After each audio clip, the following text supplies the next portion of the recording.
İçimdeki canavar her uykusuna geri döndüğünde ardında bıraktığı pişmanlık niye şimdi yoktu? Taşıdığım vicdanın tüm yükleri oğlum Karabaş, Pera, yarı yolda bıraktığım takımım, Monsieur Ravel ve sözünde duramadığım Tevfik öğretmeni taşıyordu sadece içinde.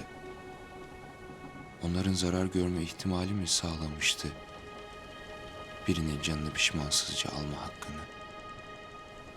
Belki de canavar değildi ortaya çıkan. Çirkini öldüren bendim bu kez gerçekten. Ne fark eder ki? İki türlü de katil olan hep bendim. Üstelik kaçak bir katil olduğum anlaşılırsa beni yakalayıp Dersaadet'e geri göndereceklerinden emindim.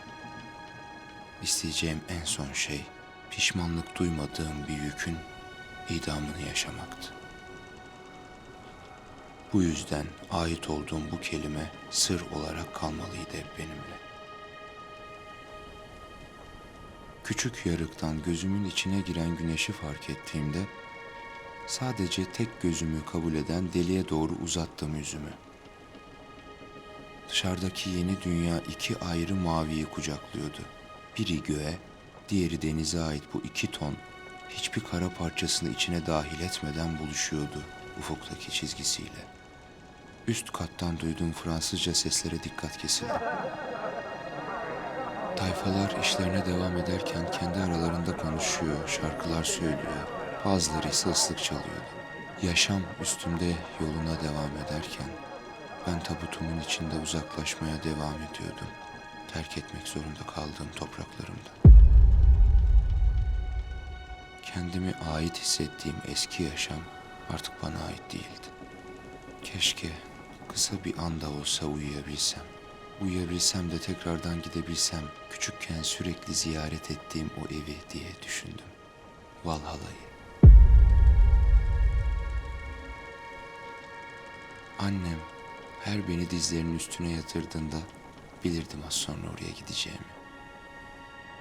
Yüzüstü yatırdığı sıcak kucağında saçlarımı okşayarak ağlamamın dinmesini, uçlarına merhem sürdüğü parmaklarını sırtımda hafifçe gezindirerek ağırlaşan gözlerimin kapanmasını beklerdi. Kulaklarıma fısıldayarak anlatmaya başlardı sonra da. Tüm acılarımın son bulduğu o yeri. Sadece sırtımdaki acı değildi sona eren. Ruhumu kaplayan kederden de uzaklaşırdım bir süreliğine. Annemin bahsettiği Valhalla isimli o evin içinde. Salonun tam ortasında ucu sonu olmayan masanın üstü, yeryüzündeki bütün lezzetleri kucaklayan yiyecekler, tarihin tüm kokularını içine hapseden baharatlar, meyvelerinin rengini bulaştırdığı binbir çeşit şerbetlerle doluydu. Her yenisini içtiğimde bardağı masaya geri bırakmamla içinde belirirdi yine içtiğim şerbet, mucizevi bir şekilde. Ellerimle tutup da havaya kaldırdığım salkımlarından dudaklarımın arasına alarak kopardığım üzüm tanesi boğazımdan aşağıya düşmeden oluşurdu yine az önce kopardığım o küçük salkımın içinde. Açlığın ve tokluğun sınırlarının olmadığı Valhalla, sırtımdaki dinmek bilmeyen acının yarattığı öfke ve nefretle her uykuya daldığımda beni tüm yüklerimden arındırıp iyileşmemi sağlayan bir aralık değildi sadece. Af evi derdi annem buraya. Yargıcımızdan kaçmak için annemle her buluştuğumuzda bu masada yargıç da belirirdi hemen yanımızda. Ama bu kez donuk kanlı, kalbi kibir dolu bir yargıç olarak değil, benim babam olarak.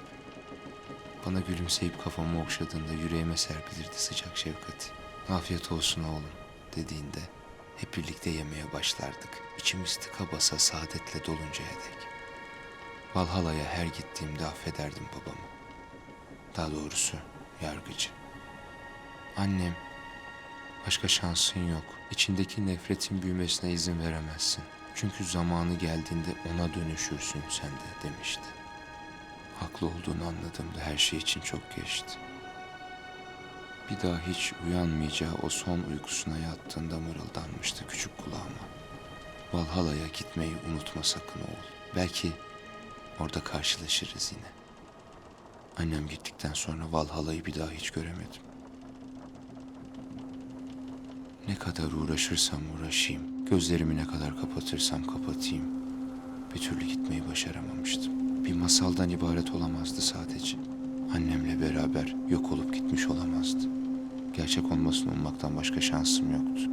Çünkü cehennemimin içinde her uyuduğumda cennet perileri uyandırırdı beni sabaha Valhalla'dan döndüğümde. Uykumda soğutmaya çabaladığım öfke kendisine yeni bir çözüm yolu bulmuştu annemin ardından. Beni uyutmamayı başardığında sonsuz hükümdarlığını da kurmuş oldu. Canavarımı işte o zaman yarattı. Valhalla'dan kovulduğumu anladığımda yapılacak tek bir şey kalmıştı geriye. Kaçmak o yargıcın yanından çok uzaklarına. Nereden bilebilirdim ki kaçmanın hiçbir işe yaramayacağını, canavar hala yanımdayken. Kendime yeni kaçmalar yaratmıştım şimdi sadece. Çuvallarından biri olmak istediğim bu geminin içinde. Kim taşırsa beni sırtında, itiraz etmeden izin verirdim götürecekleri her yere.